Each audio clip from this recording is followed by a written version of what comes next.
कि यहाँ का पानी जो गर्म हो रहा है ये ऊष्मा प्राप्त करके अपना स्थान छोड़ देगा, यहाँ से ये ऊपर की तरफ चला जाएगा, फिर इस स्थान पर ठंडा कोई पार्टिकल आएगा, वह ऊष्मा प्राप्त करेगा, फिर उसको आगे भेज देगा, फिर यहाँ दूसरा ठंडा आएगा। तो इस तरह से धीमे धीमे धीमे धीमे पूरा पानी गर्म हो जाता है। अब तुम कहोगे सर सूर्य से बहुत दूर है, वहां से रेडिएशन आराम से आ जाता है। तो इसलिए आ जाता है क्योंकि रेडिएशन जब आता है तो ऊष्मा लॉस केवल वहां होती है जहां पर माध्यम होता है। तो हमें समझ में आया सर ये कॉपर ट्यूबिंग होती क्या है। अब ये जो कॉपर ट्यूबिंग है, जितनी भी वाहन है, बड़े बड़े वाहन है, उसका इंजन लगा रहता है ना, इंजन के आगे एक रेडिएटर लगा रहता है। तो उस रेडिएटर के अंदर भी एक वायरिंग होती है, को इस तरह से बनाया जाता है कि वहां दोहरे कांच होंगे, एक इधर कांच होगा, एक इधर कांच होगा, बीच में होगी एयर। इससे होगा क्या कि सर बाहर की ठंडक अंदर नहीं जाएगी और अंदर की ऊष्मा जो हीट है वह बाहर नहीं जा पाएगी। Hi everyone, let's crack one day exams Hindi में मैं प्रदीप आपका स्वागत करता हूं। Welcome to the study 24.7।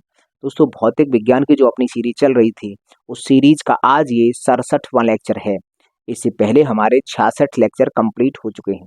देखो, इससे पहले वाला जो लेक्चर था हमने उसमें विभिन्न तापमापियों को समझा था। हमने बताया था कि डॉक्टरी थर्मामीटर क्या होता है, ताप युग्म तापमापी क्या होता है, या फिर प्लेटिनम प्रतिरोध तापमापी क्या होता है, या फिर पायरोमीटर क्या होता है। ऐसे तमाम तापमापियों को हमने पिछली क्लास में डिस्कस किया था। हमें उम्मीद है कि आप लोगों ने वो क्लास देख ली होगी, तभी आप इस क्लास को देखने आए होंगे। तो चलिए हम आज की क्लास स्टार्ट कर लेते हैं। आज की क्लास में हम पढ़ने वाले हैं कि सर ऊष्मा का संचरण कैसे होता है, सर ट्रांसमिशन ऑफ हीट क्या होता है, एक जगह से ऊष्मा दूसरी जगह पर कैसे पहुंच जाती है। इसको हम आज की क्लास में डिटेल में समझने वाले हैं। तो चलिए हम आज की क्लास स्टार्ट करते हैं। यहाँ पर लिखा है कि ऊष्मा का संचरण, ट्रांसमिशन ऑफ हीट। इसमें ये जो पहला वाला पॉइंट है, इस पॉइंट को मैं बहुत अच्छे से पिछली 2 क्लासों में आपको समझा चुका हूँ। ये है क्या, ऊष्मा का संचरण हमेशा उच्च ताप से निम्न ताप की ओर होता है। ऊष्मा जो है ना वो हमेशा हाई टेम्परेचर से लो टेम्परेचर की तरफ प्रवाहित होती है। ये हम बात आपको बता चुके हैं। और उसी के साथ हमने एक और बात बताई थी कि ऊष्मा का जो संचरण है वह ऊष्मा की मात्रा पर निर्भर नहीं करता है, यह केवल ताप पर डिपेंड करता है। हाई टेम्परेचर से लो टेम्परेचर की तरफ हमेशा ऊष्मा का प्रवाह होगा। तो इस बात को तो हम बहुत अच्छे से पिछली 2 क्लासेस में समझा चुके हैं और इस पर आधारित क्वेश्चन भी हम करा चुके हैं, तो आप इसको समझते होंगे। अगला है कि सर ऊष्मा का जो संचरण है वह 3 विधियों से होता है। ऊष्मा एक स्थान से दूसरे स्थान तक जाती है तो उसके पास 3 प्रकार हैं। सर पहला प्रकार है चालन, इसको बोलते हैं कंडक्शन, ये क्या होता है अभी समझेंगे। सर दूसरा प्रकार है संवहन, इसको बोलते हैं कन्वेंशन। और तीसरा है सर विकिरण, इसको बोलते हैं रेडिएशन। तो ये 3 विधियां हैं, इन विधियों से ऊष्मा एक जगह से दूसरे स्थान पर चली जाती है। तो सबसे पहले हम समझते हैं आखिरकार ये चालन है क्या। पहले हम इनको डेफिनेशन के माध्यम से समझते हैं, एक छोटा सा एग्जांपल भी ले लेंगे, डायग्राम के माध्यम से समझ लेंगे कि सर ये चालन क्या है, संवहन क्या है और विकिरण क्या है। तो सबसे पहले हम समझते हैं कि ये चालन है क्या। एक हम एग्जांपल आपको देते हैं, उस एग्जांपल से हम इसको समझाएंगे। जैसे मान लीजिए ये हमारे पास एक धातु की रॉड है। आपने ऐसा एग्जाम्पल बहुत बार देखा होगा कि सर एक तरफ हमने रॉड को पकड़ लिया, दूसरी तरफ हमने उसको आग में रख दिया, आग में उसको गर्म कर रहे हैं। तो अगर हम ये वाला सिरा रॉड का गर्म कर रहे हैं तो धीरे धीरे धीरे धीरे कुछ समय के बाद हमें पता चलता है कि सर ये गर्मी यहाँ तक पहुंच गई, मतलब रॉड गर्म यहाँ हो रही थी लेकिन धीरे धीरे वो यहाँ तक भी अपने आप गर्म हो गई। तो सर ऊष्मा हमने सिर्फ यहाँ दी तो वो ऊष्मा यहाँ से लेकर यहाँ तक कैसे आ गई, इसी विधि को चालन के नाम से जानते हैं। मतलब क्या है कि ऊष्मा का सॉलिड में जो जितने भी कठोर वस्तु हैं, जितनी भी सॉलिड वस्तुएं हैं, उन सभी में ऊष्मा का जो संचरण है वह चालन विधि से होता है। चालन विधि के अंतर्गत होता क्या है, जैसे हमने अभी एग्जांपल देखा, तो हमने तो ऊष्मा सिर्फ यहाँ दी थी ना, वह ऊष्मा यहाँ से यहाँ तक कैसे पहुंच गई, जिस विधि से वह पहुंची होगी उस विधि को चालन कहते हैं। अब कैसे पहुंची होगी जरा एक और एग्जांपल से इसी में थोड़ा सा और बढ़ाते हैं। जैसे मान लो यहाँ के हमने पार्टिकल को ऊष्मा दी, जो भी धातु हैं उनका एक गुण होता है। गुण क्या है कि धातु का कोई पार्टिकल है वह पहले खुद का पेट भरता है। तो इसको अगर मैंने ऊष्मा दी तो यहाँ के जो पार्टिकल्स होंगे वो पहले अपने अंदर ऊष्मा को समाहित करेंगे, उनकी जितनी भी क्षमता होगी उतनी अपने अंदर ऊष्मा समाहित कर लेंगे। फिर जैसे उनकी क्षमता पूरी हो जाएगी फिर वो बगल वाले को, अपने बगल वाले को ऊष्मा का ट्रांसफर कर देंगे, लो भाई हमारा पेट भर चुका है अब आप लीजिए। तो जो बगल वाले को ऊष्मा पहुंचेगी वो पहले अपने अंदर ऊष्मा को समाहित करेगा, उसकी जितनी भी क्षमता होगी, तो अपनी क्षमता के बराबर ऊष्मा जैसे ही उसने समाहित कर ली, फिर वो अगले वाले को ऊष्मा का ट्रांसफर कर देगा, लो भाई आप पकड़ो। तो इस तरह से होता क्या है, इस तरह से होता क्या है कि ऊष्मा यहाँ से यहाँ तक आ भी जाती है, लेकिन इसमें जो माध्यम का जो कण होता है, ये जो सॉलिड का जो पार्टिकल है, वो ऊष्मा को लेकर नहीं चल रहा। मतलब चालन एक ऐसी विधि है जिसमें ऊष्मा का जो संचरण है, वह ऊष्मा का जो संचरण है वह ऐसे नहीं होता है कि उसका कण एक जगह से दूसरी जगह पर चलकर जाए। ऊष्मा तो एक जगह से दूसरी जगह पर पहुंच जाती है, लेकिन इसके दौरान उस वस्तु का जो पार्टिकल है, वो कण है, वह अपना स्थान नहीं बदलता है। तो जब ऐसा संचरण हो जाए कि सर ऊष्मा एक जगह से दूसरी जगह पर पहुंच गई, लेकिन वस्तु के जो कण हैं उन्होंने अपना स्थान नहीं बदला। सेम उसी प्रकार से, जैसे एक एग्जांपल और मैं बताता हूँ। जैसे मान लीजिए कि 10 लोग मैंने लाइन में खड़े कर दिए और मैंने कहा और ये जब कोई वस्तु है समान प्रकार के कणों से मिलकर बनी होगी, तो मैं मानता हूं कि मैंने समान क्षमता वाले 10 लड़के एक लाइन में खड़े कर दिए और हम इधर से लड्डू दे रहे हैं, उनको लड्डू खिला रहे हैं और हम कह रहे हैं कि भाई साहब लड्डू पहले वाले को लड्डू दिए जाएंगे। मान लीजिए कि सब कोई 4 लड्डू खाने की क्षमता है, चार चार सब खा लेते हैं।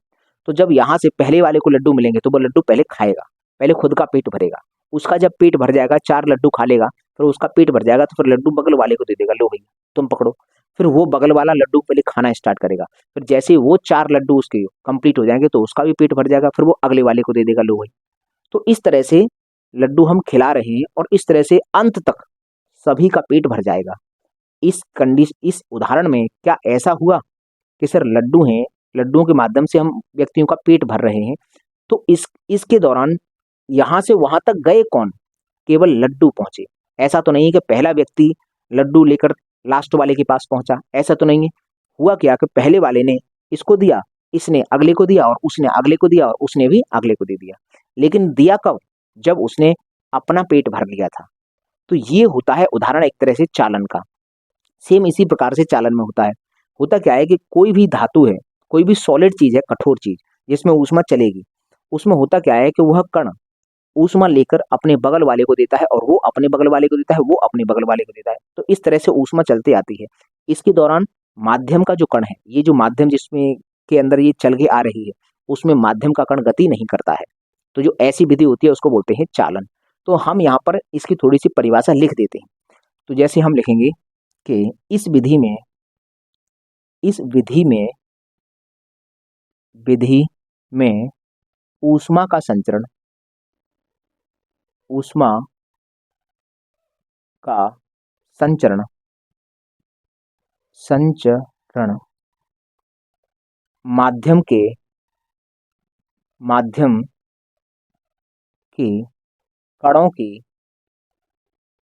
कणों की गति के बिना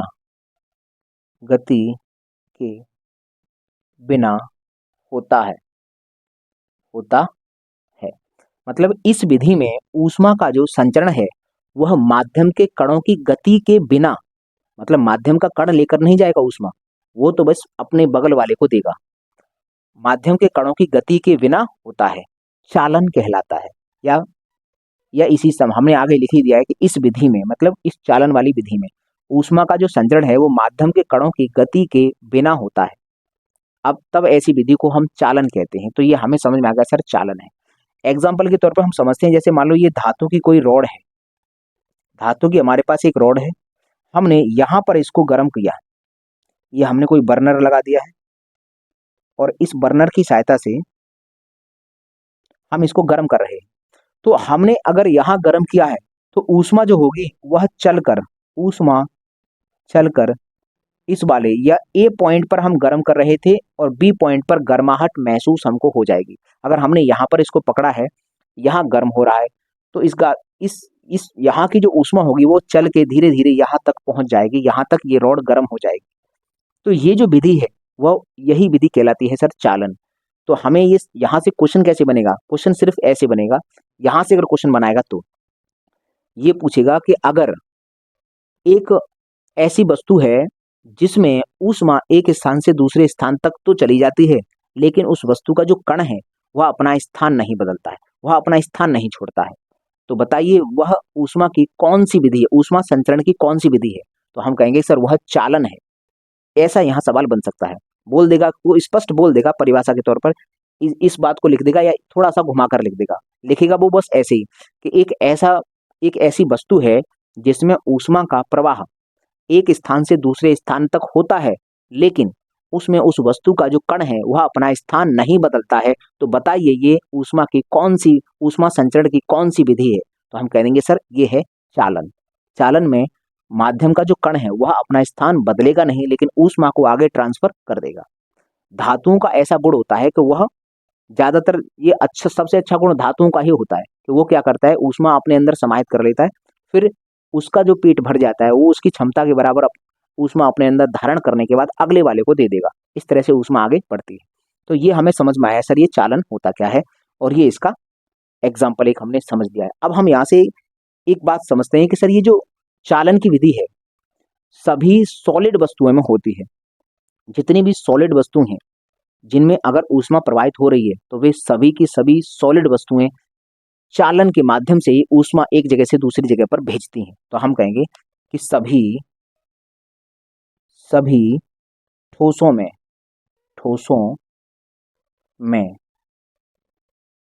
सभी ठोसों में, ये मैंने इतना लिख दिया, वैसे पूरा लिखना होता तो ऐसे लिखता कि सभी ठोसों में जो ऊष्मा का संचरण है वह चालन विधि से होता है।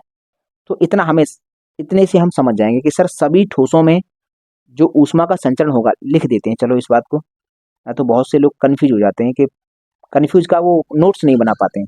सभी ठोसों में ऊष्मा का संचरण, ऊष्मा का संचरण चालन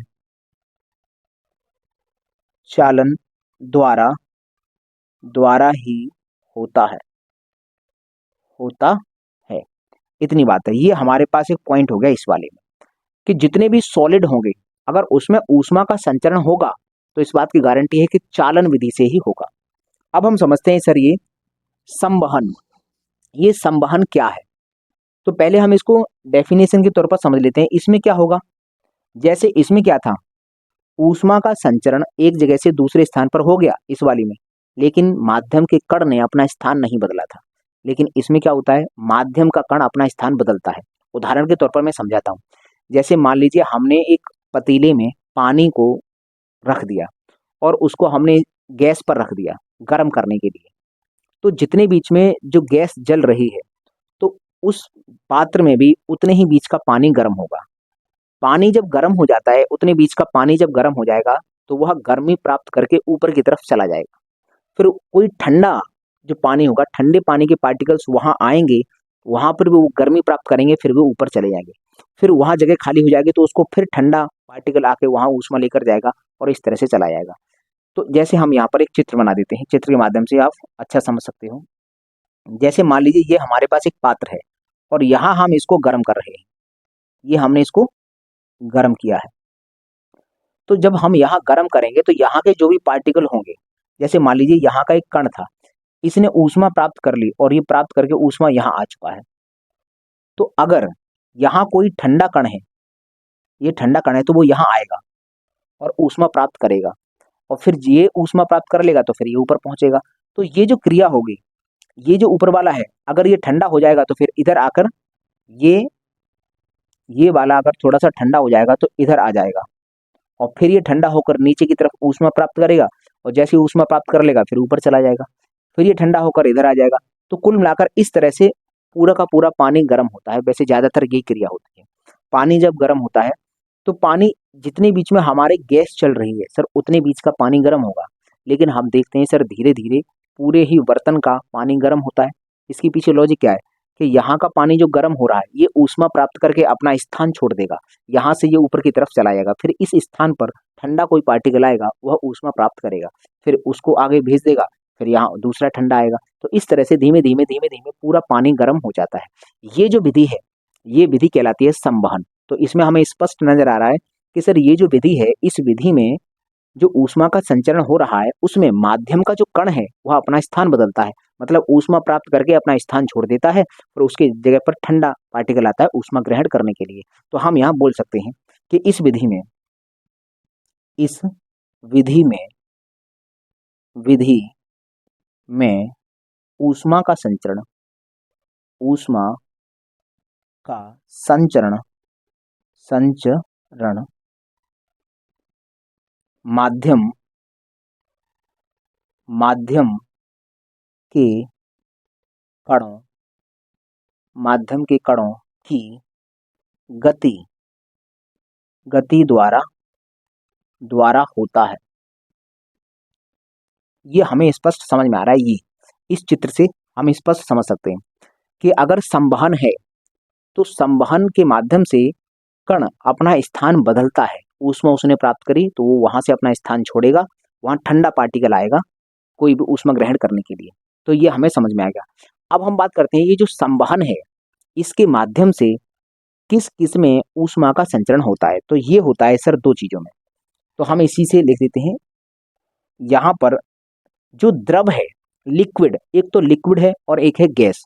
तो द्रव तथा गैसों में जब भी ऊष्मा का संचरण होगा हमेशा संवहन विधि से होता है। तो हम यहाँ लिखेंगे द्रव तथा गैसों में द्रव तथा गैसों में ऊष्मा का संवहन द्वारा ही होता है। समझ में आ गया कि सर अगर गैस है या फिर कोई लिक्विड है, अगर उसमें ऊष्मा का प्रवाह हो रहा है या ऊष्मा एक स्थान से दूसरे स्थान तक जा रही है तो कैसे जाएगी सर? संवहन विधि से जाएगी, संवहन के माध्यम से जाएगी। संवहन तुमने देखा होगा जब ज्योग्राफी पढ़ी होगी तो उसमें सुना होगा संवहनीय धाराएं। संवहनीय धाराएं क्या होती हैं? इसको बोलते हैं कन्वेंशनल करंट। संवहनीय धाराएं ज्योग्राफी में पढ़ी होगी। उसमें होता क्या है कि जैसे जमीन गर्म हुई, अगर नीचे की जमीन गर्म हो गई तो गर्म होने के बाद वह अपने अंदर से नीचे की वायु गर्म होकर अपना स्थान छोड़ेगी, गर्म होकर ऊपर की तरफ बढ़ेगी, तो उसकी तरफ ये ऊपर की तरफ चली जाएगी और वहां से ठंडी वायु आएगी गर्माहट लेने के लिए। तो इस तरह से क्या है कि एक तरह से धाराएं बन जाती हैं जिनको हम बोलते हैं संवहनीय धाराएं। ये जल के अंदर भी बन रही है। ये इस तरह से ये दिखा रहे हैं, हमने ये रास्ता दिखाया है कि सर यहाँ से ठंडा पार्टिकल आया, यहाँ इसने ऊष्मा प्राप्त करी, ये ऊपर चला गया। तो इस तरह से ये जो बनी है वे संवहनीय धाराएं होती हैं। यहाँ से क्वेश्चन कैसा बनेगा? क्वेश्चन ऐसा बनेगा कि ऊष्मा संचरण की वह कौन सी विधि है जिसमें संवहनीय धाराओं के माध्यम से ऊष्मा प्रवाहित होती है। तो हम स्पष्ट बोल देंगे कि सर इसका एक तो हिंदी वाले स्पष्ट समझ सकते हैं सर संवहनीय धाराएं, इसका मतलब सर संवहन होगा। इंग्लिश में इसको कन्वेंशन बोलते हैं, कन्वेंशनल करंट बोलते हैं। कन्वेंशनल करंट के माध्यम से जिसमें ऊष्मा प्रवाहित होती है उसको हम कन्वेंशन बोलते हैं, उसको हम कन्वेंशन मेथड बोलते हैं कि ऊष्मा संचरण का ये कन्वेंशन है, संवहन है। तो अभी हम इसको डिटेल में समझेंगे। पहले हमें छोटी छोटी परिभाषाएं समझिए। हम इसका एग्जाम्पल नहीं समझाए, इसका भी एग्जाम्पल नहीं समझाए, क्योंकि ये देखो चालन के आधार पर वस्तुएं तीन प्रकार की होती हैं। जो सॉलिड चीजें तीन प्रकार की होती हैं, एक तो होता है सुचालक, एक होता है कुचालक और एक होता है ऊष्मारोधी। तो वो भी हम अभी समझेंगे। पहले हम इन तीनों की परिभाषाएं समझ लेते हैं और हम ये समझ लेते हैं ये विधि होगी तो किस में होगी। जैसे ये केवल सॉलिड में होती है, ये लिक्विड और गैस दोनों में होती है। अब आते हैं रेडिएशन। रेडिएशन को समझने के लिए एक और छोटा सा एग्जांपल लेते हैं। जैसे सर्दी का ये मौसम है, सर्दी के मौसम में होता क्या है, जैसे मान लो आग जल रही है, तो आग जहां जल रही है उसके चारों तरफ में बहुत सारे लोग बैठ जाते हैं, आराम से ऐसे तापते हैं।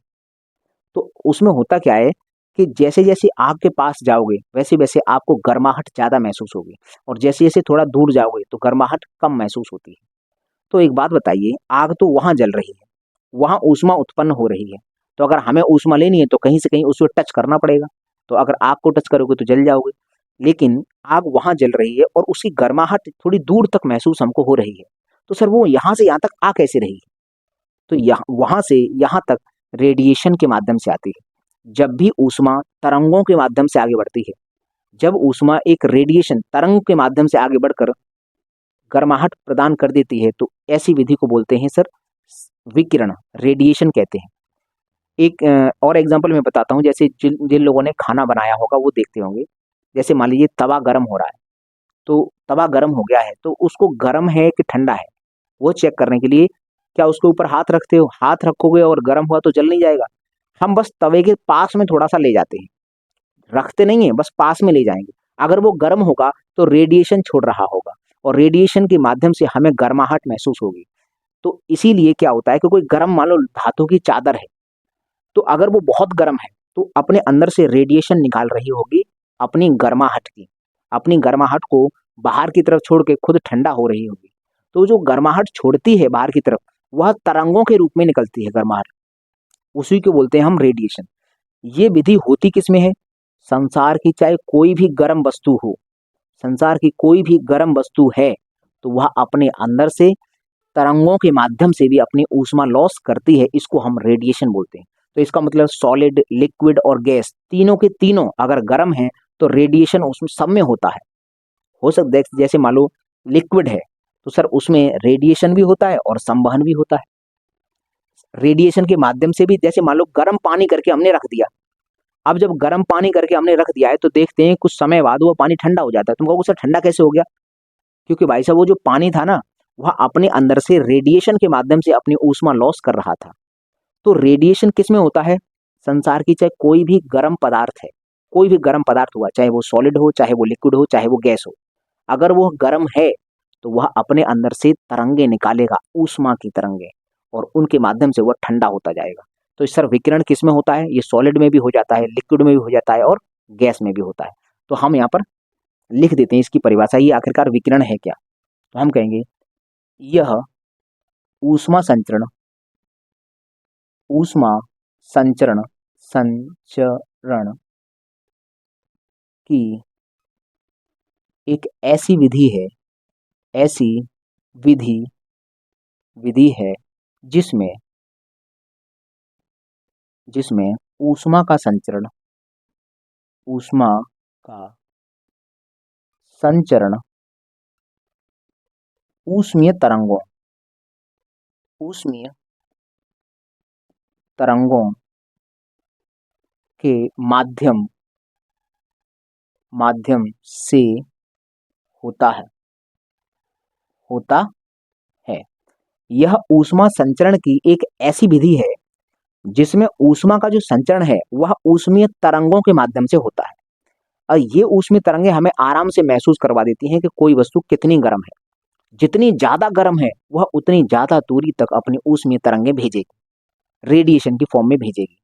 अब होता क्या है, तुम कहोगे सर कोई वस्तु है, जैसे मान लो सूर्य है, सूर्य अपनी गर्माहट पृथ्वी तक भेजता है, तो सर उसकी गर्माहट खत्म नहीं होती क्या? जैसे हम अपने नॉर्मली सी अगर सामने एग्जांपल देखें, जैसे मान लीजिए धातु की एक रॉड है, अगर इसको मैंने बहुत ज्यादा गर्म कर दिया है तो सर ये भी अपने अंदर से रेडिएशन की फॉर्म में ऊष्मा निकालेगी। तो सर उसकी जो गर्माहट है, जैसे जैसे हम दूरी बढ़ाते जाते हैं, इसके बीच की डिस्टेंस बढ़ाते जाएंगे तो वह रेडिएशन कम होता जाता है। ये क्या है कि हमारे चारों तरफ, हम पृथ्वी पर हैं तो हमारे चारों तरफ वायुमंडल है, तो अगर रेडिएशन की फॉर्म में ऊष्मा ट्रांसमिट हो रही है तो इस बात की गारंटी है कि सर माध्यम माध्यम अपने पृथ्वी पर तो चारों तरफ गैसें हैं, एक माध्यम है। तो सर जब माध्यम में चलती है, जब ये विकिरण माध्यम में चलता है तो वह ऊष्मा का लॉस करते हुए आगे बढ़ता है। यही कारण है कि जैसे गर्म कोई चीज है उसके पास में ज्यादा गर्माहट लगती है, जैसे जैसे दूरी बढ़ाएंगे तो गर्माहट कम होती जाती है। सर क्यों हो रही है? क्योंकि सर दूरी बढ़ने के साथ साथ बीच में जो गैसेस हैं वो बहुत सारी आ रही हैं। इसका मतलब यहाँ से जो रेडिएशन निकल रहा होगा उसकी जो पावर है ना वो घटती जाती है दूरी के साथ साथ। अब तुम कहोगे सर सूर्य से बहुत दूर है, वहां से रेडिएशन आराम से आ जाता है। तो इसलिए आ जाता है क्योंकि रेडिएशन जब आता है तो ऊष्मा लॉस केवल वहां होती है जहां पर माध्यम होता है। ऊष्मा लॉस सिर्फ वहां होती है जहां माध्यम है, और माध्यम है कहाँ? पूरे सूर्य से आराम से प्रकाश चलते आ रहा है, चलते आ रहा है, चलते आ रहा है, उसका ऊष्मा लॉस नहीं होगा। लेकिन जैसे पृथ्वी के वायुमंडल में प्रवेश करेगा, वायुमंडल में प्रवेश करेगा तब उसको माध्यम मिलेगा।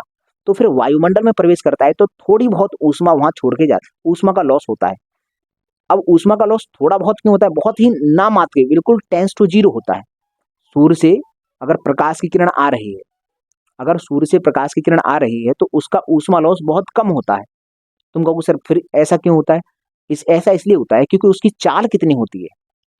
आप वेलोसिटी देखो उसकी कितनी चाल होती है। सर चाल होती है, प्रकाश की जितनी चाल है उतनी होती है, 3 × 10⁸ मीटर पर सेकेंड। तो वो इतनी रफ्तार से आता है। तो देखो पृथ्वी के वायुमंडल से ऊपर तो फ्री स्पेस है, तो वहां तो ऊष्मा लॉस होगा नहीं, क्योंकि वहां तो कुछ है ही नहीं।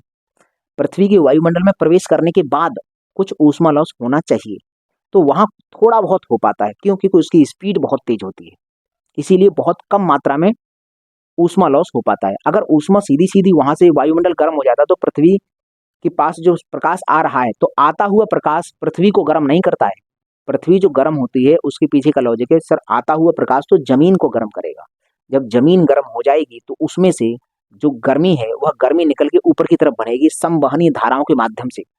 तो और वायुमंडल में है कार्बन डाइऑक्साइड गैस, तो वह कार्बन डाइऑक्साइड गैस उस गर्मी को रोक लेती है, क्योंकि वह ऊपर नहीं जाने देती। कार्बन डाइऑक्साइड गैस गर्मी का एक तरह से प्रतिरोधक है, वो रोक लेगी, गर्मी को रोक लेती है, और जितनी ज्यादा CO2 होगी उतनी ज्यादा गर्माहट कर देगी, तो पूरा वायुमंडल गर्म हो जाता है। इसी को बोलते हैं ग्लोबल वार्मिंग। लेकिन ग्लोबल वार्मिंग को मैं आगे समझूंगा डिटेल में। अब ये पूछा जाता है कि सर ग्लोबल वार्मिंग है वह किसके कारण होता है? जो आता हुआ रेडिएशन है वो कभी ग्लोबल वार्मिंग नहीं करता है। वो जो यहाँ से टकराने के बाद ये जमीन को गर्म कर देता है, जमीन से जो संवहनी धाराएं उठेंगी ऊष्मा की, वे जो उठती हैं, तो उसको जो कार्बन डाइऑक्साइड गैस है वो ऊपर जाने ही नहीं देती है, वो अंदर अपने अंदर ही समाहित करके पूरे वायुमंडल को गर्म कर देती हैं। इसको बोलते हैं ग्लोबल वार्मिंग। तुमने ग्रीन हाउस गैसेस सुनी होंगी, और तुमने देखा होगा चैम्बर में बहुत सारे पौधे होते हैं, उनको कांच के चैम्बर बना दे जाते हैं, उन कांच के चैम्बर्स में उनको उगाया जाता है।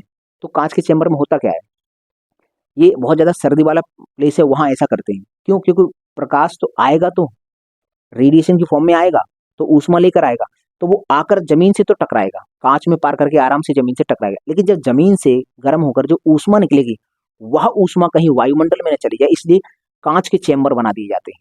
कांच के चेम्बर बना देंगे, आराम से ऊष्मा वहीं की वहीं रहेगी, तो जितने भी पौधे हैं उनको आवश्यक ऊष्मा मिल जाती है और उनका विकास बहुत अच्छे से हो जाता है। तो हम ये भी विकिरण को अभी डिटेल में समझेंगे, लेकिन अभी हमने समझा कि सर विकिरण क्या है। विकिरण में ऊष्मा का जो प्रवाह है वो ऊष्मीय तरंगों के माध्यम से होता है।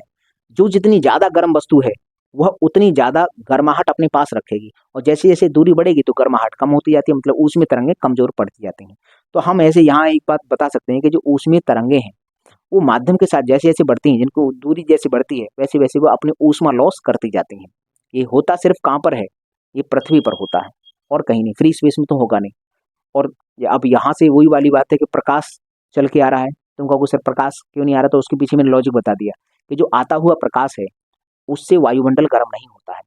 सर यहाँ से टकराने के बाद जो जमीन से संवहनी धाराएं उठेंगी वायुमंडल उससे गर्म होगा, क्योंकि आता हुआ प्रकाश है वह उसकी स्पीड बहुत हाई होती है, तो ऊष्मा लॉस उसमें इतना हो नहीं पाता है। लेकिन यहाँ से जो गर्म गर्म संवहनी धाराएं उठती हैं उनकी स्पीड बहुत स्लो होती है, उनको कार्बन डाइऑक्साइड गैस रोक लेती है। तो ये हमें समझ में आया। अब ये विकिरण होता कहाँ है? तो सर सॉलिड, लिक्विड और गैस तीनों में हो जाता है। तो हम ये कहेंगे कि ठोस, ठोस कोमा द्रव तथा गैस, गैस तीनों में, तीनों में ऊष्मा ह्रास, ह्रास, ऊष्मा ह्रास विकिरण, विकिरण के माध्यम, के माध्यम से ही होता है, होता है। तो हमें समझ में आया कि सर जो विकिरण है, विकिरण के माध्यम से ऊष्मा का लॉस होगा, और वो होता किसमें है? सर सॉलिड में भी होता है, लिक्विड में भी होता है और गैस में भी होता है। तो हमें अभी यहाँ पर मोटा मोटा इनकी परिभाषा समझ में आई कि सर चालन है क्या। चालन के माध्यम से ऊष्मा एक जगह से दूसरे स्थान पर चली जाएगी, लेकिन माध्यम का कण अपना स्थान नहीं बदलेगा। संवहन, संवहन में ऊष्मा एक स्थान से दूसरे स्थान तक जाने के लिए माध्यम का कण अपना स्थान बदलता है। लेकिन विकिरण में माध्यम के कण की आवश्यकता नहीं है, वह बिना माध्यम के भी आराम से चले जाएगा। कौन की क्या है यहाँ पर? ऊष्मीय तरंगे हैं, ऊष्मीय तरंगे निकलेंगी और आराम से वो चली जाएंगी। अब ये कहाँ होता है? ये सॉलिड, लिक्विड और गैस तीनों में हो जाता है। तो ये हमें समझ में आया। अब हम यहाँ से समझेंगे कि ये जो चालन है, सबसे पहले इसको समझेंगे, फिर दूसरे नंबर पर इसको समझेंगे, इसके तमाम एग्जाम्पल समझेंगे, फिर हम इसको समझेंगे और फिर इसके भी बहुत सारे एग्जाम्पल समझेंगे। तो पहले हम ये समझते हैं कि सर ये चालन क्या है, और चालन के आधार पर वस्तुओं को अगर बांटेंगे तो तीन प्रकार की वस्तुएं होती हैं। तो हम यहाँ लिखेंगे कि चालन के आधार पर, यहाँ लिख देंगे नोट पॉइंट में, नोट पॉइंट, कि चालन, चालन के आधार पर, के आधार पर वस्तुएं वस्तुएं ये कौन सी वस्तुओं की बात कर रहे हैं, क्योंकि चालन किस में होता है, सॉलिड में, तो केवल सॉलिड की बात कर रहे हैं। हम ब्रैकेट में लिख लेते हैं सॉलिड। आपको याद रहे कि वो वाली वस्तुएं हैं जो सॉलिड हैं। चालन के आधार पर वस्तुएं मतलब कौन सी वाली, सॉलिड, तीन भागों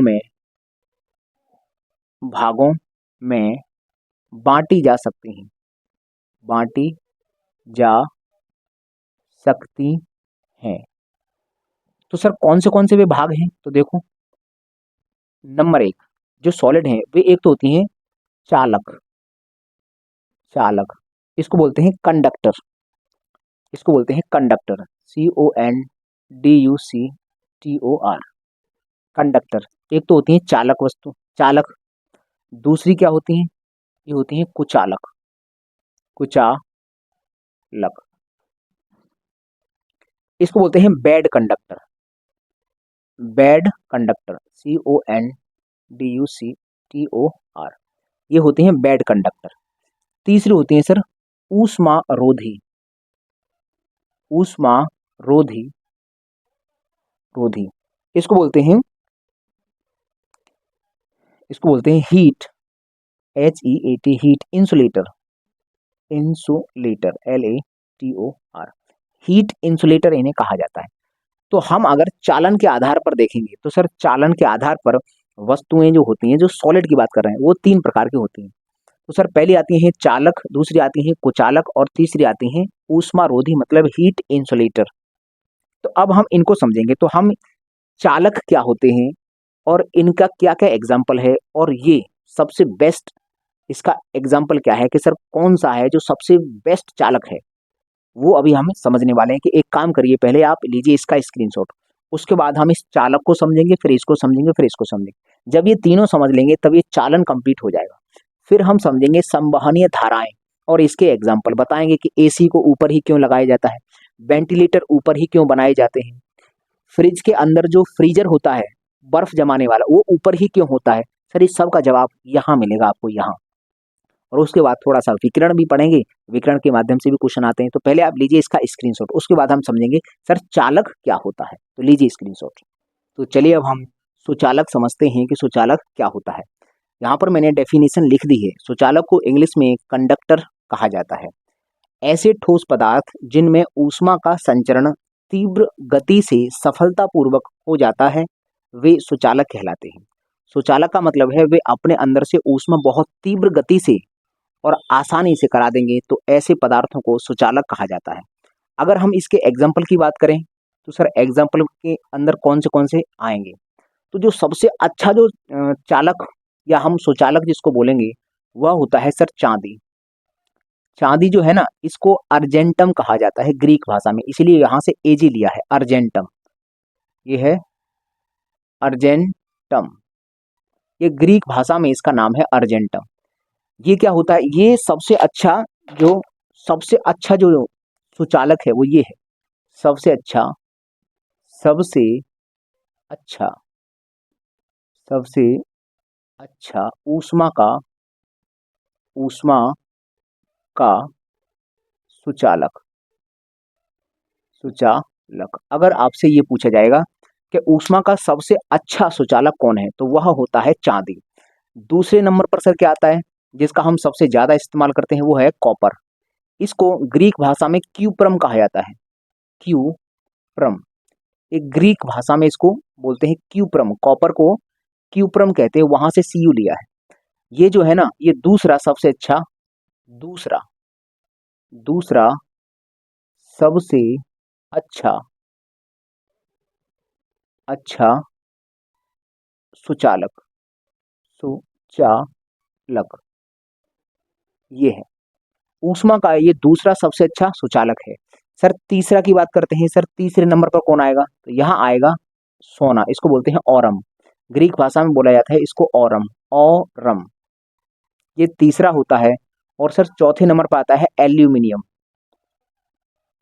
एल्यूमिनियम, इसको एल्यूमिनियम ही पढ़ते हैं, तो एल्यूमिनियम से ही Al लिया गया है। और पांचवें नंबर पर आता है लोहा, आयरन। यहाँ पर बात करते हैं सर पांचवें नंबर पर जो है लोहा, लोहा, इसको बोलते हैं आयरन। इसको ग्रीक भाषा में फेरम कहा जाता है, फेरम, फेरम, ये याद रखना, फेरम से ही हमने एफ ई लिया है। तो हमें समझ में आ गया कि ये जो सुचालक हैं वे अपने अंदर से ऊष्मा बहुत तीव्र गति से और सावधानी पूर्वक आसानी से एक जगह से दूसरी जगह पर ट्रांसफर करवा देंगे। तो ऐसे पदार्थों को या फिर ऐसे ठोस पदार्थों को हम सुचालक कहते हैं। इसमें जो सबसे अच्छा ऊष्मा का सुचालक है वह चांदी होता है, हमें इसको याद रखना है, ये सबसे महत्वपूर्ण है। और दूसरा महत्वपूर्ण ये है कॉपर। इन दोनों को तो हमें बहुत ही डिटेल में याद करना है, क्योंकि इनमें से तुम कहोगे सर ऊष्मा का जब सबसे अच्छा चालक ये है तो सर इसका इस्तेमाल करते होंगे सब। जैसे एसी है, तुमने देखा होगा कि सर एसी के खरीदने के बाद उसका एक तार आता है एसी का, उसमें एसी में कॉपर ट्यूबिंग कहते हैं उसको, कि कॉपर ट्यूबिंग की जाती है। कॉपर का वायर आता है, वो कॉपर का वायर एसी से कनेक्ट होकर ऊपर एसी का जो पंखा होता है उसको कनेक्ट करके ऊपर लगाते हैं। उसका काम क्या है कॉपर का? ये ऊष्मा को बहुत तीव्र गति से खींच लेता है और बाहर निकलवा देता है, और ये ठंडक को भी बहुत तीव्र गति से खींचता है। तो कुल मिलाकर ये है कि जो एसी में जो कॉपर ट्यूबिंग की जाती है वह एसी के जो तार होते हैं, और फ्रिज में तुमने देखा होगा फ्रिज के पीछे भी एक जाली लगी रहती है। जिन लोगों ने देखा होगा वो महसूस कर रहे होंगे कि सर फ्रिज के पीछे एक जाली होती है, वो जो जाली होती है वो भी कॉपर की बनी हुई होती है, हम उसको बोलते हैं कॉपर ट्यूबिंग। तो ये जो कॉपर है, कॉपर का हम ज़्यादा इस्तेमाल करते हैं। इससे सर अच्छा चांदी है, तो चांदी का क्यों नहीं करते हैं?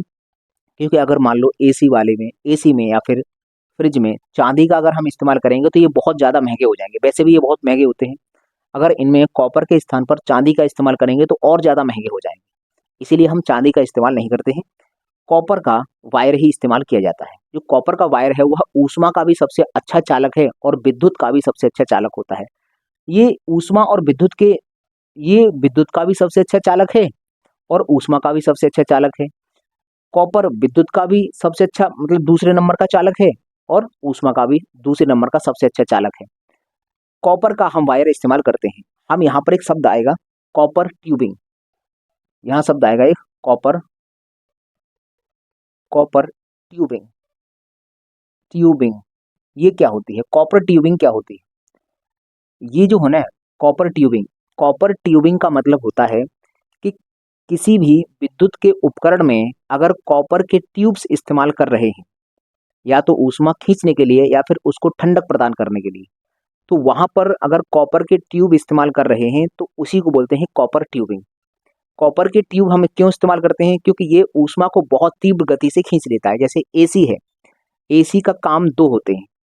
पहला तो एक ठंडक प्रदान करती है, ठंडी ठंडी हवा को भेजती है। दूसरा सर काम है कि सर ऊपर की जो जितनी भी गर्मी होगी उस गर्मी को खींच के वो ऊपर जो पंखा लगा रहता है एसी का, जो छत पर लगा देते हैं, उस पंखे के माध्यम से गर्म गर्म हवा कमरे की बाहर निकाल देती है।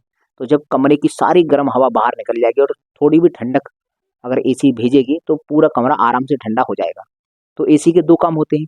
तो जो बाहर की तरफ जो हीट निकाल रहा है, तो एसी से एक तार कनेक्ट होता है, दो तार होते हैं जो सीधे के सीधे ट्यूब होते हैं, बहुत पतले पतले कॉपर के, जो सीधे जाते हैं उस पंखे में। और इनका काम क्या है? ऊष्मा को खींचकर बाहर की तरफ भेज देना। कमरे की जितनी भी ऊष्मा होगी वो उसको बाहर की तरफ भेजा जाता है। तो कॉपर ट्यूबिंग के माध्यम से ही वो करते हैं। तो हम यहाँ पर बात करें सर कॉपर ट्यूबिंग होती क्या है, तो कॉपर के पतले पतले ट्यूब्स का इस्तेमाल करते हैं विद्युत उपकरणों में, इसी को हम कॉपर ट्यूबिंग कहते हैं। तो हम यहाँ पर इसकी परिभाषा लिख देते हैं कि विद्युत उपकरणों में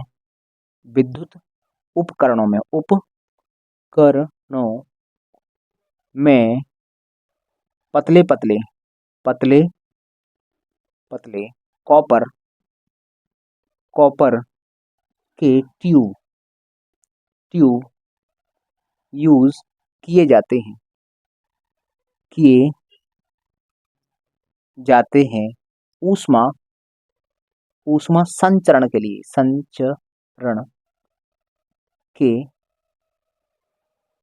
इसे ही कॉपर ट्यूबिंग कहते हैं। कॉपर ट्यूबिंग कहते हैं। देखो एसी जो खरीदने गया होगा उसको मैं पता होगा कि सर ये जो कॉपर का जो वायर, एसी खरीदने के बाद एसी का तो दाम अलग रहता है, इसका कॉपर का जो वायर है वह कितना लगेगा वो तुम अलग से खरीदना पड़ेगा, और ये बहुत महंगा आता है। तभी तो आप अगर मान लो एसी आपने पहली मंजिल पे लगाई है और 5वीं मंजिल पर जाके उसका पंखा लगाया है, तो कॉपर का वायर बहुत आएगा, बहुत महंगा होता है। तो जिन लोगों ने खरीदी होगी वो महसूस कर रहे होंगे कि भाई साहब वो कॉपर का वायर बड़ा महंगा होता है, कॉपर का जो ट्यूब होता है। अगर हम बात करें सर कॉपर ट्यूबिंग, तो इसके अंतर्गत भी 3 तरह के जो कॉपर के ट्यूब इस्तेमाल कर देते हैं। तो हम कहेंगे कॉपर ट्यूबिंग में यही लिख देते हैं कि कॉपर ट्यूबिंग ट्यूबिंग में 3 प्रकार के कॉपर ट्यूब यूज किए जाते हैं, किए जाते हैं। कौन से होते हैं? देखो, एक होता है के के टाइप के टाइप, दूसरा होता है सॉरी एल टाइप, दूसरा होता है एल टाइप, और तीसरा होता है एम टाइप। ये होता है सबसे मोटा। जो के टाइप है यह सबसे मोटा होता है, सबसे मोटा। ये जो एल टाइप है ये मध्यम है, मध्यम। और ये एम टाइप है यह पतला होता है, पतला। तो हमें समझ में आया सर ये कॉपर ट्यूबिंग होती क्या है। अब ये जो कॉपर ट्यूबिंग है, जितनी भी वाहन है, बड़े बड़े वाहन है, उसका इंजन लगा रहता है ना, इंजन के आगे एक रेडिएटर लगा रहता है। तो उस रेडिएटर के अंदर भी एक वायरिंग होती है। देखा होगा कि पहले जुगाड़ चलती थी, जुगाड़ में क्या है, इंजन के आगे वो हमें दिखता था, गाड़ियों में तो ज्यादातर नहीं दिखेगा लेकिन वहां हमें स्पष्ट दिखता है। इंजन के आगे एक जाली जैसी लगी रहती थी और ऊपर उसमें पानी भरने की एक जगह थी, उसमें पानी भर देते थे। तो वो ऊपर से पानी उन पतले पतले पाइप्स के माध्यम से नीचे जाता था, और हवा जब जब आगे चलती थी गाड़ी तो उसमें हवा लगती थी, हवा जब टकराती थी तो उसकी ठंडक इंजन के पास जाती थी, तो इंजन उससे ठंडा बना रहता था। तो ये भी क्वेश्चन आता है कि जो रेडिएटर होता है, गाड़ियों का जो रेडिएटर है, उसमें भी हम किसका तार इस्तेमाल करते हैं? वह कॉपर का ही इस्तेमाल करते हैं। इसका मतलब गाड़ियों के रेडिएटर में भी कॉपर ट्यूबिंग का इस्तेमाल किया जाता है, ठंडक प्रदान करने के लिए। इंजन को हम ठंडक देते हैं। तो सिर्फ उसमें नहीं था, जो बड़ी बड़ी गाड़ी आ रही है जैसे ट्रक है, कोई कोई देखा होगा कि मान लीजिए ट्रक का इंजन जब ज्यादा गर्म हो जाता है तो आगे का जो आगे एक ढक्कन रहता है उसको ढक्कन को खोल देता है, फिर वो खोल के चलाता है ताकि हवा बहुत तीव्र गति से अंदर जाए। क्योंकि हवा अगर जितनी तीव्र गति से जाएगी तो उसमें जो रेडिएटर लगा है उतना ही ज्यादा उसको ठंडा करेगा इंजन को। तो हम यहाँ पर लिख सकते हैं इसी का कि गाड़ियों गाड़ियों तथा तथा बड़े वाहनों के रेडिएटर रेडिएटर रेडिएटर क्या होता है? ये इंजन को ठंडक प्रदान करता है। तो इस रेडिएटर के अंतर्गत भी बहुत सारे वायरिंग होते हैं, इस तरह से घूमे घूमे बहुत सारे वायर होते हैं, बहुत पतले पतले वायर होते हैं। वो वायर क्या होता है? वो कॉपर के ट्यूब होते हैं। ये एम टाइप के ट्यूब होते हैं। इनमें लिक्विड प्रवाहित होता है, पानी प्रवाहित होता है, और जब आगे से हवा आती है तो बहुत ज्यादा ठंडक प्रदान करते हैं ये इंजन को, तो इंजन ठंडा बना रहता है। तो गाड़ियों तथा बड़े वाहनों के रेडिएटर में भी copper copper tubing TUWBING copper tubing की जाती है। ये हमें समझ में आएगा क्योंकि ये कॉपर बहुत ज्यादा महत्वपूर्ण है। अगर तुमने देखा होगा कि एक होता है सोल्डिंग आयरन, जितने भी इलेक्ट्रीशियन होते हैं उनके पास एक सोल्डिंग आयरन रहता है, उसको वो गर्म करते हैं तो उसकी जो आगे की जो नोक रहती है वह भी कॉपर की बनाते हैं। क्यों? क्योंकि कॉपर ऊष्मा का सबसे अच्छा चालक है, तो ऊष्मा उसके अंदर बहुत तीव्र गति से प्रवाहित हो जाती है। तो जो सोल्डिंग आयरन है उसका जो आगे की जो नोक रहती है वह भी कॉपर की बनाई जाती है, क्योंकि उसमें ऊष्मा ज्यादातर बहुत तीव्र गति से प्रवाहित होगी तो आराम से उसके ऊपर फिर रांगा रखता है और कोई भी जो तार है उसको आराम से वहां पर फिक्स कर सकता है। तो सोल्डिंग आयरन क्या होता है वो समझ रहे होंगे आप। अगर नहीं तुम्हें समझ में आता है सोल्डिंग आयरन है क्या और उसका क्या काम है, तो आप गूगल पर टाइप कर देना what is soldering iron, what is the work of soldering iron, तो समझ जाओगे ये क्या है। जिन लोगों ने देखा है, जो लोग जानते हैं वो तो इस बात को समझ रहे होंगे। तो हम यहाँ पर एक बात नोट पॉइंट लिख सकते हैं कि soldering iron DING soldering iron IRO iron में भी अग्रभाग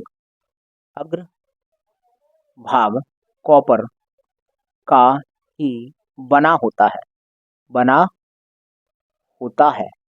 तो हमें इतना समझ में आ गया ये जो सोल्डिंग आयरन है उसका जो अग्रभाग होगा वो भी कॉपर का ही बना होगा, क्योंकि ऊष्मा का ये सबसे अच्छा चालक है। कॉपर ट्यूबिंग हमें समझ में ही आ गया है कि सर गाड़ियां हैं, बड़े वाहन हैं, उनका जो रेडिएटर लगा रहता है उसके अंतर्गत भी कॉपर ट्यूबिंग करते हैं। दूसरा, फ्रिज देखा होगा, फ्रिज है या फिर एसी है, फिर एसी के अंदर भी कॉपर ट्यूबिंग होती है, कॉपर का ही वायर लगाते हैं उस पंखे से कनेक्ट करके। दूसरा है फ्रिज, फ्रिज के पीछे एक जाली लगी रहती है, अगर आपके घर पे हो तो उसको देखना आज जाके, फ्रिज के पीछे देखना एक जाली लगी रहेगी, वो जो जाली होती है ना वह कॉपर की बनी होती है, उसके अंदर भी एक लिक्विड प्रवाहित होता है और वो ठंडक प्रदान करता है। जैसे तुम फ्रिज को, जैसे फ्रिज बंद है तो वह उसको एक लिमिट की ठंडक अंदर भेजनी है, तो वह लिमिट, जितनी ठंडक वो अंदर भेजता है फिर उतनी गर्मी भी वो बाहर भेजता है, उसका ये काम है भी पीछे की जाली का। ये जो पीछे वाली जाली है उसके दो काम होते हैं, कि उसका काम है ठंडक को अंदर भेजना और गर्माहट को बाहर निकालना, ये काम है।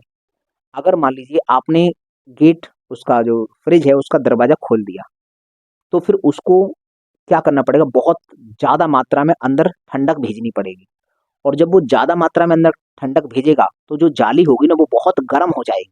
वह जाली बहुत गर्म होने के बाद कमरे में ऊष्मा बहुत ज़्यादा कर देगी। इसीलिए क्वेश्चन पूछा जाता है कि अगर मान लो कि फ्रिज है, फ्रिज का अगर दरवाजा खोल दिया जाए तो कमरे के टेम्परेचर पर क्या प्रभाव पड़ेगा, तो सर कमरे का टेम्परेचर बहुत बढ़ जाएगा। क्यों? क्योंकि वह जो जाली है वह बहुत गर्म हो जाएगी, क्योंकि जितना अगर अंदर ठंडक भेजेगी उससे ज़्यादा ऊष्मा बाहर निकालना प्रारंभ कर देगी और पीछे की जो जाली होगी वो बहुत गर्म हो जाएगी। कभी कभी देखा होगा कि किसी का फ्रिज मान लो दरवाजा थोड़ा सा खुला रह गया, तो फिर वो बाहर की तरफ उसकी ठंडक निकाल रहा होगा, तो ठंडक तो जमीन की तरफ चली जाती है, आराम से नीचे हो जाएगी, लेकिन पूरा जो कमरा होगा वह पीछे की जाली बहुत गर्म होकर बहुत गर्म हो जाएगा। कभी कभी दुर्घटना हो जाती है, बहुत ज़्यादा जाली गर्म हो जाती है, आग लग जाती है, पूरा फ्रिज ही जल जाता है। ऐसी घटनाएं तमाम देखी सुनी होंगी आपने कि हमारे घर में रात में फ्रिज अपने आप उसमें आग लग गई और पूरा नष्ट हो गया। तो वो होता क्या है कि कैसे भी करके उसका दरवाजा खुला रह जाता है, तो वो पीछे की जो जाली है वो फिर बहुत ही ऊष्मा प्रदान करती है, गर्म होकर वो जल भी सकती है और आग भी लग जाती है। तो इसीलिए आज के बाद अब याद रखना, ये क्वेश्चन आया था कि अगर फ्रिज का दरवाजा खोल दिया जाए तो बताइए कमरे के टेम्परेचर पर क्या प्रभाव पड़ेगा, तो हम कहेंगे कि सर कमरे का ताप बढ़ जाएगा। ऐसा मत समझना कि फ्रिज का दरवाजा खोल देंगे तो हमारा कमरा एसी जैसा हो जाएगा, कुछ नहीं, कमरा गर्म हो जाएगा। ठीक है, तो हम यहाँ पर ये भी बात लिख सकते हैं नोट पॉइंट में कि फ्रिज फ्रिज के पीछे पीछे की जाली जाली भी कॉपर की ही बनी होती है मतलब फ्रिज के अंदर भी कॉपर ट्यूबिंग की जाती है। इसका काम क्या है, इस जो जाली का है ना, इस जाली का काम क्या है, इसका मैं काम लिख देता हूं यहाँ पर। इसका काम है फ्रिज फ्रिज के अंदर अंदर ठंडक ठंडक भेजना भेजना तथा उतनी ही उतनी ही ऊष्मा ऊष्मा बाहर बाहर भेजना, ये इसका काम है।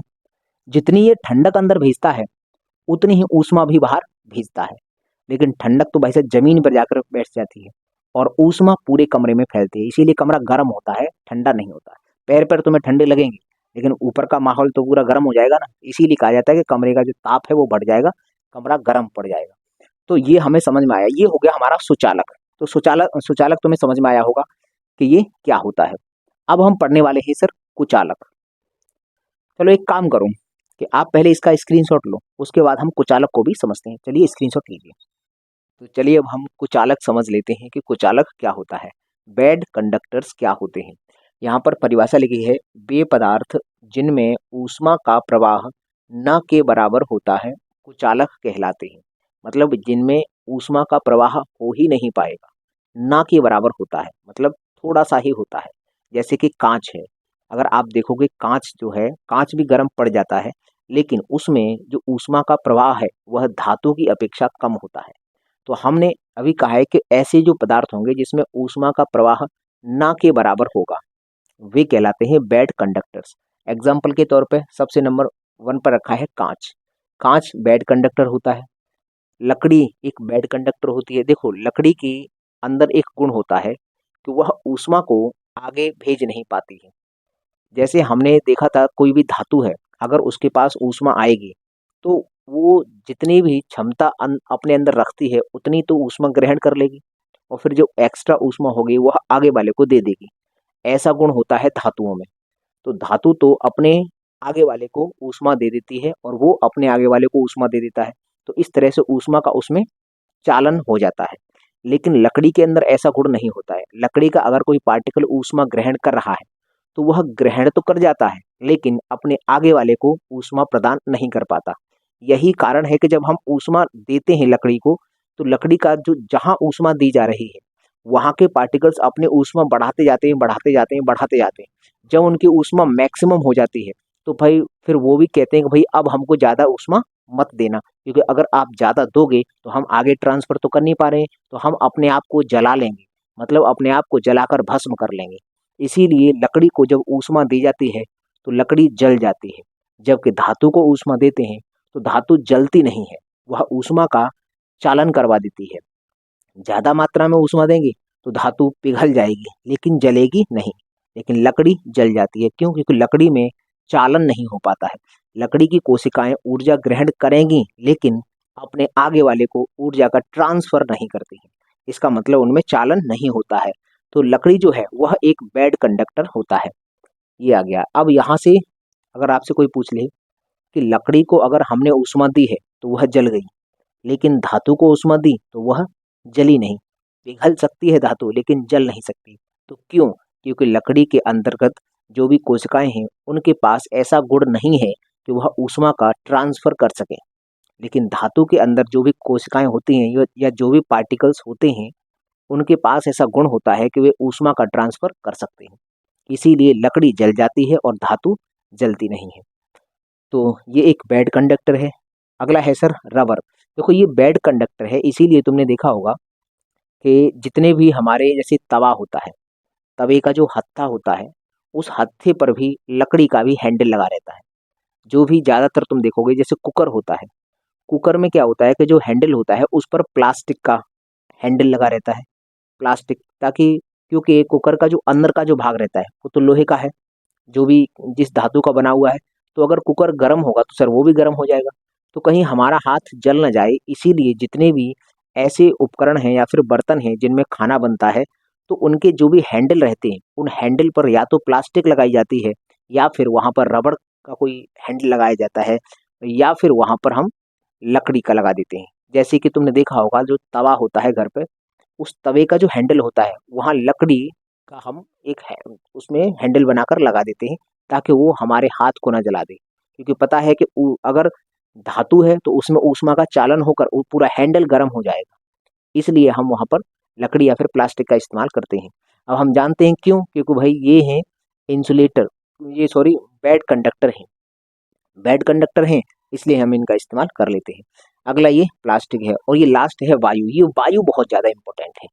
जो एयर है, सवाल पूछेगा, देखो जैसे अभी तक तुम्हारे माइंड में ये लगता होगा कि सर ये जो एयर है वो तो सर ऊष्मा का प्रवाह करवा देती होगी, हवा है, हवा के माध्यम से तो हमने सुना भी है सर गरम गरम हवा हमको लग रही है इसका मतलब ऊष्मा आ रही है। नहीं, हवा जो है ना एयर, वह ऊष्मा का एकदम विरोधी है, ऊष्मा को वो रिपल्स कर देती है। एक प्रकार की जैसे मान लीजिए यहाँ हवा की कोई परत है और इधर मौसम ठंडा है और इधर मौसम गर्म है, तो अगर बीच में हवा की परत है तो ऐसा कभी नहीं होगा कि इधर से गर्मी इसको पार करके इधर चली जाए। एयर जो होती है वो बैड कंडक्टर होती है, एग्जाम में पूछा जा चुका है कि एयर क्या है, बैड कंडक्टर या एक तरह से कुचालक। तो हमें एयर के बारे में याद रखना है। अब हम देखेंगे, जैसे तुमने देखा होगा जो थर्मस होते हैं, जो अच्छे क्वालिटी के थर्मस होते हैं, या फिर तुमने मिल्टन की बोतल देखी होगी। जो मिल्टन की बोतल होती है बाहर से तो तुम्हें लगेगी काफ़ी, मतलब काफ़ी उसका डायमीटर है, लेकिन जब अंदर से देखते हो तो डायमीटर छोटा हो जाता है। इसका मतलब पता है क्या है, बोतल वो कैसी बनाई जाती है। अगर मान लीजिए ये है हमारे कोई भी मिल्टन की मान लीजिए बोतल है, इसके अंतर्गत हमने पानी भरा है तो पानी अगर गर्म है तो गर्म रहता है और ठंडा है तो ठंडा रहता है। सर इसके पीछे लॉजिक क्या है? इसके पीछे लॉजिक ये है कि जो मिल्टन की बोतल है वह इस तरह से बनाई जाती है, ये मान लीजिए यहाँ से उसकी जो दीवार होती है यहाँ ऊपर इस तरह से ढक्कन लगा होगा, किस तरह से भी होगा, यहाँ से पानी हम इसमें एंटर करेंगे तो जो पानी भरता है वो भरता है पानी मात्र इतने बीच में, ये जो है जो जगह, ये वाले में, इस वाले में पानी भर जाता है। और ये जो एरिया है यहाँ होती है एयर। अब हमें मालूम है कि सर एयर क्या है, बैड कंडक्टर, ऊष्मा को ये जाने नहीं देगा। तो यहाँ से अगर गर्म पानी भरा है हमने, तो सर गर्म पानी है उसकी गर्मी जो है ना वो इधर जाने नहीं देगा, ना तो इधर जाने देगा ना इधर जाने देगा। क्यों? क्योंकि सर ये बीच में एयर भरा हुआ है। तो यहाँ एयर भरा हुआ है तो इसका मतलब यहाँ ऊष्मा का आदान प्रदान होगा नहीं। इसीलिए वो जो मिल्टन की बोतल आती है उसमें पानी अगर हमने गर्म रखा है तो काफी लंबे समय तक उसमें गर्म पानी बना रहता है, और अगर ठंडा पानी रखा है तो ठंडा ही बना रहता है, क्योंकि वह ऊष्मा का आदान प्रदान नहीं होने देता। कौन? ये एयर होती है। देखा होगा कि सर बाहर से तो डायमीटर उसका काफी मोटी लगती है कि काफी मोटी बोतल है, लेकिन जब अंदर से देखते हैं तो देखते हैं कि उसमें जगह कम है, ज्यादा पानी उसमें नहीं आता है। इसका कारण क्या है? क्योंकि उन्होंने दो लेयर बनाई होती है, दोनों लेयर के बीच में यहाँ एयर भरी होती है। क्योंकि एयर हम जानते हैं ऊष्मा का बैड कंडक्टर है, तो ये ऊष्मा को निकलने नहीं देगा, ना तो बाहर की ऊष्मा को अंदर आने देगा। इसीलिए यहाँ वायु भर दी जाती है। अगला हम एक और यहाँ से एग्जाम्पल समझ सकते हैं। जैसे तुमने देखा होगा कि ठंडे प्रदेशों प्रदेशों में घरों की घरों की खिड़कियों खिड़कियों को दोहरे कांच से बनाया जाता है। दोहरे कांच से बनाया जाता है। कांच से बनाया जाता है।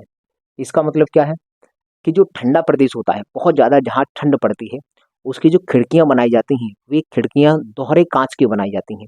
क्या मतलब है कि सर जैसे मान लीजिए हमने एक यहाँ पर कांच लगाया है खिड़की में, तो एक इधर कांच लगाया जाएगा, यहाँ से ये बंद रहता है। ये आराम से मान लीजिए खिड़की है, मतलब इधर से देखने पर आर पार दिख रहा है।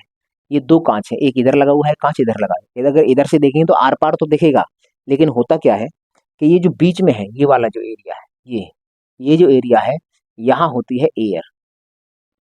खिड़की को इस तरह से बनाया जाता है कि वहां दोहरे कांच होंगे, एक इधर कांच होगा एक इधर कांच होगा, बीच में होगी एयर। इससे होगा क्या कि सर बाहर की ठंडक अंदर नहीं जाएगी और अंदर की ऊष्मा जो हीट है वह बाहर नहीं जा पाएगी। क्यों? क्योंकि सर ये एयर भरी हुई है, ये बैड कंडक्टर होता है ऊष्मा का। तो ये ऊष्मा को इधर से इधर नहीं जाने देगा और ठंडक को इधर से इधर नहीं जाने देगा। कुल मिलाकर ये हमारा, अगर घर के अंदर का जो मौसम गर्म है तो गर्म बना रहेगा, बाहर ठंडक है तो ठंडक बनी रहेगी। तो ये भी हमें पता होना चाहिए। एक और हम जानते हैं सर, माइक्रोवेव ओवन देखा होगा आपने, एग्जाम्पल के तौर पर माइक्रोवेव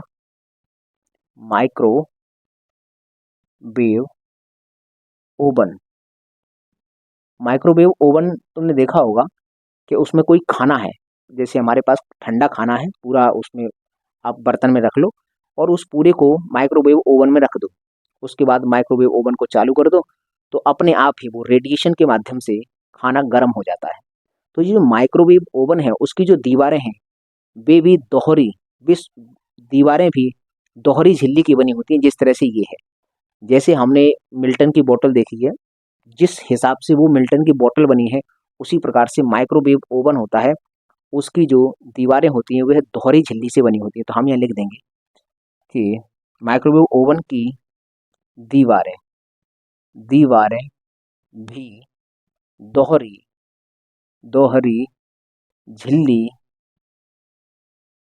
झिल्ली से बनी होती हैं बनी होती हैं।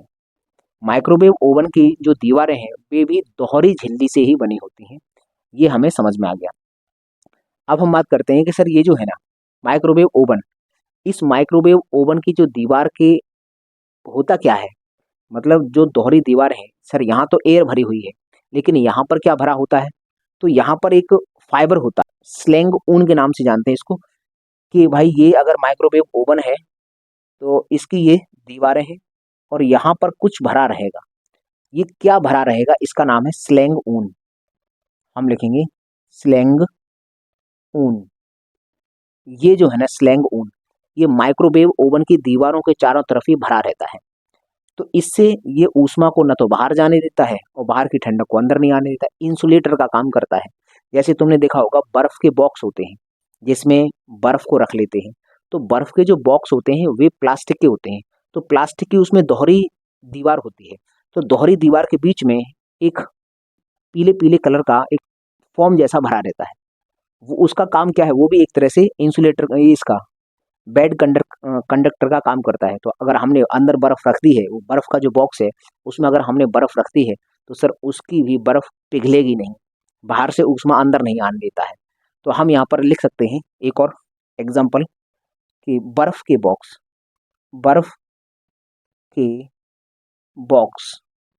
में भी बर्फ के बॉक्स में भी दोहरी दोहरी दीवार दीवार बनाई जाती है। तो जैसे बर्फ का बॉक्स इस तरह से होता है, मान लीजिए ये बॉक्स है,